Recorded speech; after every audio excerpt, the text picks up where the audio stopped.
Hello and welcome to my first weekly video news of 2025 and a very belated Happy New Year to you. I'm so sorry, this is my first one I've got out this year. First week of January, James, my husband, was away, so getting in early to record this wasn't an option because of childcare. And last week on Tuesday, I had my wonderful Property Academy, which I was hosting, so I needed to be all ready for that. It's a great thing that I do. I'm basically a group of other independent estate agents. We meet every other month at someone's different premises around the country. There's no one in my group who is on my patch, so it's a very trusting environment. There's no sense of competitive disclosure. And I've been in my group now for 8 years. So they're more like really good friends of mine, some really great agents across the country. We share tips, talk about things that we're struggling with, etc., etc. And it was my turn to host, so I was up at the Beacon for the day. Thank you as ever to the fabulous Beacon for giving us such a great day. And that meant I just couldn't do my vlog in the morning, and then the rest of the week spirals off. So anyway, here I am now in mid-January recording my first weekly video news. Well, and what has been happening this year? Well, the market has got off to a great start. The end of 2024, all signs were looking positive. I've written lots of stats down here, which I've got to read out. So new properties were up 11% year on year, looking at the beginning of 2025 against 2024, and buyer demand also up 11%. The Boxing Day bounce did happen. Buyers had more choice than they've ever had on record on that day, with lots of properties going to market. And it was the busiest day ever Rightmove have recorded for requests for mortgage in principle decisions. 20EA, a great data analysis site, have come out to say that in 2024, 97.1% of asking price was achieved. And at the end of 2024, there were 605,000 properties available for sale for buyers to choose from, an 8.3% increase year on year against the beginning of 2024. So all indicators up and looking good. I can absolutely vouch that. We had a great week last week, agreed 5 deals. I've got 3 offers ongoing at the moment. So yeah, it's been a great start to the year. There are some headwinds though. What will happen to mortgage rates? Interesting one. Bank of England due to meet next month. It is expected that they will cut interest rates in the light of inflation, certainly dampening down, and low economic growth. So a stimulus needed into the economy and interest rate cuts would do that. And it's expected to see a series of cuts across 2025, although I think we're going to broadly stay where we are at the moment. It will come down a little bit rates. But will that necessarily affect mortgages? I'm not sure. The mortgage margin market is so tight and the banks are so competitive with each other. They tend to look forward and predict what they think is going to happen. And if the rates don't come down fast enough, then simply mortgage rates won't come down actually. So unless you're on a base rate tracker, you might not feel the direct impact of that base rate cut when it happens. I think it will happen next month. Let's wait and see on that.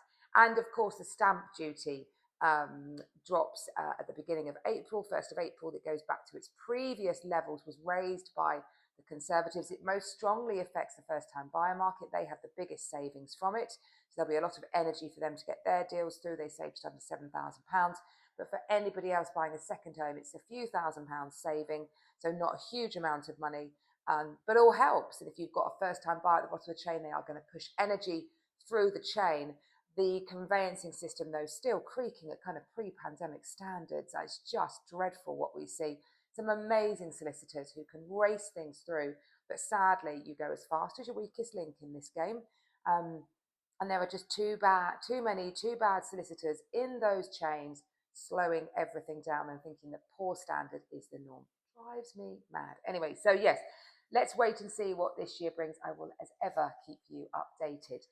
Renters as well, a big year ahead for renters. The Renters Reform Bill coming in, which looks to address a number of things, not being able to take more than the asking price for a rent, not being able to discriminate along to a whole range of levels, giving tenants more rights. And one of the biggest things they're looking to do is ban what's called the Section 21 eviction, which is the no-fault eviction. So basically, where you've got a good tenant in place, but you evict them for no reason. And they were going to, you'll still be allowed to get a tenant out if you want to sell your property, but many landlords it's seen that they evict tenants to raise the rent.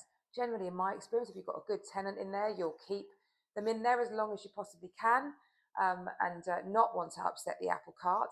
But as you would expect, with an impending looming of Section 21 evictions being banned, there has been a huge uprise in them. So lots of landlords wanting to get their properties back for a variety of reasons before it becomes very difficult to do so. But rents, interestingly, have stabilised. They haven't gone up massively. And a really interesting study to look at, to talk to tenants to say, do you want to get on the property ladder? And yeah, a lot did. 1 in 5 thought they would do so in the next 5 years. The biggest barriers to them getting on the property ladder, as you could probably guess, affordability to afford a mortgage, and also deposit. So saving up for that deposit. So there's an increase of mortgages whereby the lender will look to the income of parents and family members to bolster what can be lent. Barclays have got a great one called the Springboard mortgage, so that's a good product. But also 1 in 10 said they were expecting their family members to gift them some money to help them, and were it not for that, they wouldn't be able to get on the property ladder. So yeah, still a real barrier to tenants to get on that property ladder because of affordability of mortgages, although arguably in some areas rents would be deemed to be just as expensive. But obviously when property prices are so high, you've got to borrow high and find a high deposit, so it's that whole combination that's a challenge. So I'll keep you posted this year with what happens. A couple of some nice properties that we've launched this year. We're off to a busy old start. Beautiful development of properties over just outside Tunbridge. Really, really lovely. These are single-storey buildings. They've got a really lovely timber feel. Cedar barns is what they're called, and that reflects their cladding that they've got. They are really beautiful. What I love about them is they combine a rural situation with being so close to Tunbridge. It's excellent grammar schools, amenities, etc.